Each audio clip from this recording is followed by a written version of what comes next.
Selamat sejahtera dan salam satu Malaysia. Ahli Parti Pesaka Bumi Putera Bersatu PBB diingatkan untuk bergerak ke hadapan sebagai peneraju kepada pembangunan ekonomi digital yang sedang dibangunkan oleh kerajaan negeri. Ia selaras dengan kedudukan parti tersebut sebagai peneraju kepada pucuk kepimpinan komponen Parti Barisan Nasional BN di Sarawak.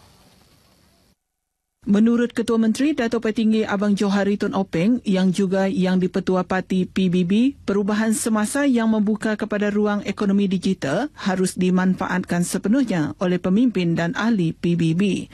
Jelasnya sebagai parti tunjang dalam BN Sarawak, PBB harus memainkan peranan utama dalam menentukan perkembangan teknologi dan ekonomi negeri ini. Kebolehan dan bakat yang ada dalam kalangan ahlinya amat diyakini bagi mengubah lanskap pembangunan negeri ini. Politik kita adalah untuk mengangkat orang kita ke tahap yang lebih tinggi. Politik kita adalah untuk memberi pendidikan kepada anak kita untuk masa depan. Politik kita, biarlah kita jadikan Sarawak the darling of Malaysia and the darling of the region. Supaya pendapatan meningkat, keluarga senang, negeri senang, kita menjadi model kepada orang lain.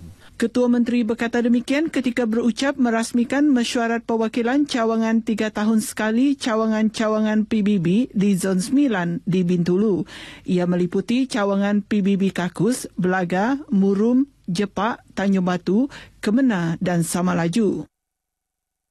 Jabatan dan agensi kerajaan di negeri ini disaran untuk mempertingkat lagi hubungan dengan Bank Negara Malaysia BNM ke arah memperkasa kecekapan dan kemahiran dalam mengendalikan hal ehwal kewangan kerajaan negeri. Timbalan Ketua Menteri Dato' Amar Awang Tengah Ali Hassan berkata justru beliau menyambut baik hasrat timbalan Gubernur Bank Negara Abdul Rashid Ghafur yang menekankan bahawa BNM akan terus membuka pintu kepada rakyat Sarawak melalui pelbagai program bagi pengurusan kewangan yang lebih efisien. Beliau juga memuji usaha industri kewangan dalam memperkenal program aspirasi kehidupan di bawah Financial Industry Collective Outreach FINCO yang telah memilih Sarawak sebagai projek perintis. Katanya program pembangunan sosial tersebut mampu menjadi pemangkin dalam membantu kerajaan membangunkan ekonomi mampan. Malah beliau berharap agar program tersebut dapat diperluas ke seluruh negeri ini untuk mencapai aspirasi transformasi nasional TN50. Dato' Amar Awang Tengah berkata demikian dalam teks ucapan yang dibaca Menteri Kerajaan Tempatan dan Perumahan Datuk Dr. Sim Kui Hian pada majlis penutupan Karnival Kewangan Sarawak di Kuching. Terdahulu dalam ucapan timbalan Gubernur Bank Negara Malaysia Abdul Rashid Abdul Ghafur berkata BNM akan terus meningkatkan lagi tahap celik kewangan penduduk Sarawak. Ke arah itu katanya pelbagai program kesedaran kewangan akan dilaksanakan di samping memastikan akses yang lebih baik kepada produk dan perkhidmatan kewangan di negeri ini. Tambahnya, pejabat BNM Kuching akan terus menjangkau seluruh Sarawak dalam memastikan rangkuman kewangan yang lebih menyeluruh. Menyentuh mengenai karnival selama 3 hari itu, katanya lebih daripada 1,500 akaun simpanan telah dibuka dan lebih 400 permohonan pembiayaan telah diterima membabitkan 20 juta ringgit. Jelasnya pembiayaan ini termasuklah pembiayaan untuk pelaburan, pinjaman perniagaan serta pembelian rumah. Dalam pada itu, sebanyak 300 langganan berjumlah RM45,000 pelindungan insurans telah dibeli oleh pelbagai lapisan masyarakat termasuk sektor perniagaan kecil dan sederhana.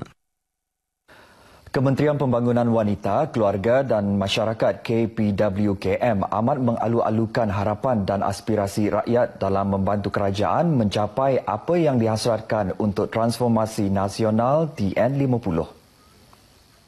Menterinya Datuk Seri Rohani Abdul Karim mahu setiap lapisan masyarakat terutama di peringkat akar umbi termasuk golongan wanita, suri rumah, remaja dan belia agar tidak ketinggalan dalam menyuarakan keinginan mereka. Apatah lagi belia dan anak muda adalah pewaris dan pelaksana apa yang bakal direncana dalam transformasi nasional itu nanti. Oleh yang demikian, menurut beliau, KPWKM akan terus mengadakan dialog TN50 di merata tempat seluruh negara bagi mendapatkan aspirasi terutama golongan sasar kementerian. Datuk Seri Rohani berkata demikian pada dialog TN50 bersama sukarelawan dan badan bukan kerajaan NGO di Sri Aman. Dialog dihadiri kira-kira 250 sukarelawan dan ahli-ahli NGO dari kawasan Parlimen Batang Lupar. Sementara itu, pada majlis berasingan, Datuk Seri Rohani yang juga ahli Parlimen Batang Lupar memberitahu lebih RM1 juta pampasan tanah telah dibayar kepada penduduk dari kawasan Stumbin dan Tanjung Bijat di Sri Aman bagi pengambilan tanah untuk infrastruktur projek Jelapang Padi Batang Lupar. Katanya pembayaran pampasan itu membuktikan bahawa setiap pengambilan balik tanah pasti akan diberi pampasan sekaligus menyangkal dakwaan sesetengah pihak yang mengatakan kerajaan merampas tanah rakyat. Mengenai pelaksanaan infrastruktur projek Jelapang Padi berkenaan, beliau yakin ia akan memberi banyak manfaat kepada penduduk setempat. Ini kerana sistem pengairan dan saliran akan lebih teratur untuk kegunaan tapak semayan padi menjadi jalan penghubung untuk petani ke tanah mereka dan meningkatkan taraf ekonomi penduduk. Beliau menyatakan demikian pada majlis penyampaian cek pampasan tanah di Grand Stumbin, Sri Aman.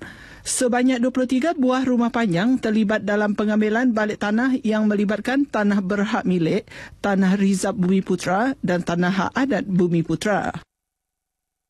Mengawasi kenaikan paras air laut di baraj dan mendapatkan maklumat dari kawasan terjejas merupakan dua kaedah efektif yang digunakan oleh Jabatan Bomba dan Penyelamat Sarawak bagi menghadapi banjir di negeri ini. Pengarah JBPM Negeri Noh Hisham Muhammad berkata melalui kaedah itu pasukan penyelamat dapat mengenal pasti bentuk bantuan yang tepat untuk digerakkan semasa berlaku bencana. Di kawasan Hulu Bakun kita hadapi masalah untuk approach ke kawasan tersebut berikutan kepada masalah arus yang deras dan juga balak yang tersekat. So ini merupakan salah satu kawasan yang telah kita kenal pasti. Noh Hisham yang ditemui pemberita RTM di Kuching turut mendedahkan unit udara juga akan digerakkan bagi memberi bantuan penyelamatan segera di kawasan terpencil tersebut. Walau bagaimanapun beliau memaklumkan tiada arahan pembekuan cuti dikeluarkan kepada anggotanya buat masa ini berikutan cuaca masih dalam keadaan baik. Penuntut institusi pengajian tinggi yang terjatuh dari tingkat 4 blok kediaman di Desa Ilmu pada 20 November lalu meninggal dunia di Hospital Umum Sarawak HUS malam. Mangsa Nur Aina Syahirah Muhammad Sahmat 22 tahun sebelum ini dilaporkan koma selepas mengalami cedera parah di kepala. Pelajar tahun ketiga Fakulti Sains Sosial dari Kampung Pinang, Kota Semarahan itu pada mulanya menerima rawatan di Pusat Jantung HUS di Kota Semarahan sebelum dirujuk ke Hospital Umum Sarawak. Dalam kejadian itu, Nur Aina ditemui berlumuran darah di aras lantai blok apartmen berkenaan. Sementara itu, Ketua Jabatan Siasatan Jenayah IPK Sarawak, ASSC Datuk Dev Kumar ketika dihubungi berkata pihaknya telah menemubual beberapa saksi di tempat kejadian termasuk rakan sebilik dan ahli keluarga. Walau bagaimanapun, tidak bukti yang mengaitkan punca mangsa terjatuh dengan unsur jenayah. Punca sebenar kematiannya akan diketahui petang ini selepas proses bedah siasat. Pembinaan Dewan Kubu Adet Lebu Kulit Sungai Asap di kawasan Dewan Undangan Negeri Murum secara bergotong royong membuktikan semangat kerjasama yang masih utuh dalam kalangan masyarakat orang Ulu. Ia sekaligus menterjemahkan semangat perpaduan yang wajar dikekalkan demi kelangsungan hidup bermasyarakat. Perkara tersebut ditekankan oleh Adun Murum Kennedy Cupai Ugon ketika berucap merasmikan Dewan tersebut. Mewakili Timbalan Ketua Menteri Tan Sri Dato' Ahmad Dr. James Jemut Masing. Sekiranya tiada kerjasama, mana mungkin kubu yang seindah ini terbina. Ini dibina atas kerjasama kita semua. Menurut Cuk Pai, hasil kerjasama penduduk di kawasan berkenaan juga mampu mengangkat kawasan penempatan itu sebagai pengeluar produk kraft tangan orang Ulu. Sementara itu, menyentuh mengenai isu jalan lot, beliau mengharapkan agar tindakan susulan akan dapat dilaksanakan segera. Argumen saya adalah kita sudah 20 tahun telah dipindahkan. Kalau setiap tahun kita buat 10 km, pada tahun ini tiada lagi masalah lot. Jalan tanah lot yang dianggarkan 135 km itu penting kepada penduduk Sungai Asap bagi membangunkan tanah kebun masing-masing. Bintang Kecil 2017 menyaksikan 6 peserta akan berentap dalam final minggu depan selepas 3 peserta tersingkir kepada konsert kedua yang berlangsung di Auditorium P. Ramlee RTM Kuching malam tadi. Peserta yang berjaya menempas senarai ke final ialah 2 peserta dari Sarawak iaitu Camelia Edward dan Nur Ain Nazirah Ahmad Safri serta peserta dari Melaka Nurul Maimanah Abdul Kahal. Turut mara ke peringkat seterusnya 3 peserta dari Sabah iaitu Ifia Paul Pailus, Dayang Irsyadania Iraria dan Ain Farisha Azamain. Manakala 3 peserta tersingkir, Putra An-Nasa ia Ubaidah Sahal Sadi dari Terengganu, Intan Nur Syuhada Muhammad Suhairi dari Kelantan dan Muhammad Azri Syam Lob Hisham dari Kuala Lumpur menerima hadiah sagu hati berupa wang tunai RM3,000, pelak dan sijil. Hadiah disampaikan oleh Ahli Dewan Undangan Negeri Muara Tuang, Dato' Idris Buang. Konsert yang disiarkan secara langsung menerusi TV2 dan Sarawak FM turut dimeriahkan dengan persembahan Hakim Rosli dan Ernie Zakri. Acara kemuncak Bintang Kecil 2017 pada 3 Disember depan di Stadium Perpaduan Petrajaya, Kuching.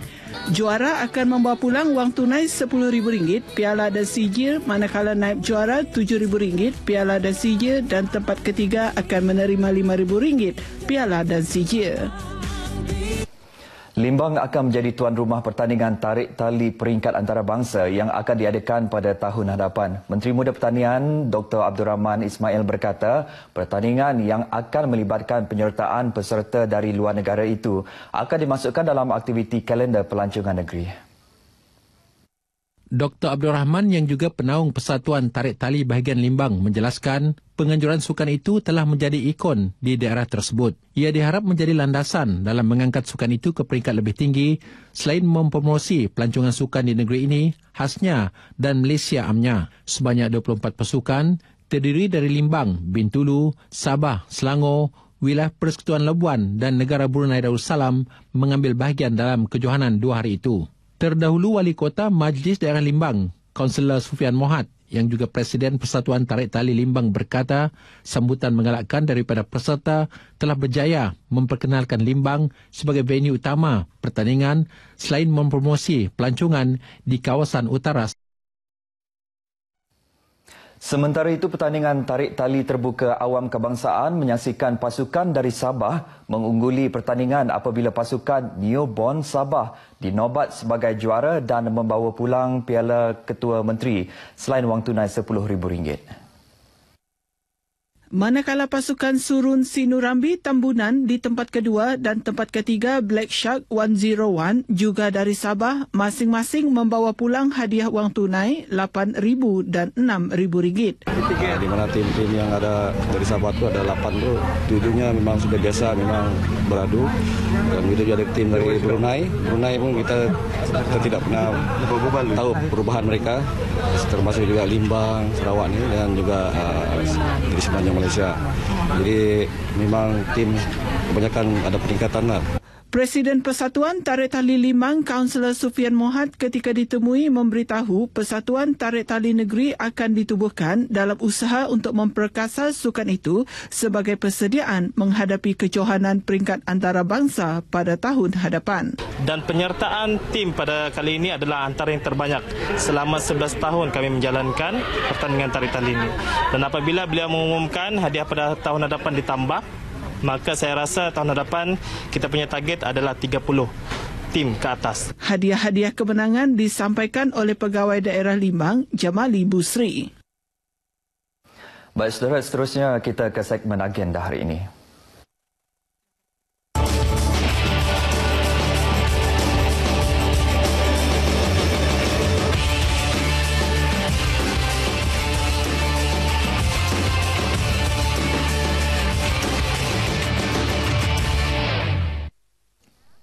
Antara liputan dalam agenda hari ini, pada pukul 8.30 pagi, Timbalan Menteri Kemajuan Luar Bandar dan Wilayah Dato' Alexander Nantalinggi merasmikan persidangan antarabangsa mengenai sumber asli di Tropika Kelima di Sibu.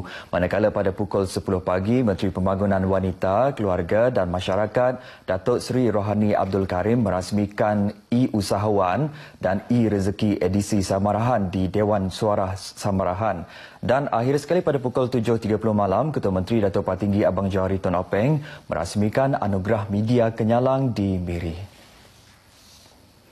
Demikian antara liputan acara dalam agenda hari ini. Untuk berita seterusnya, kembali ke Angkasa Puri bersama Nurul. Silakan.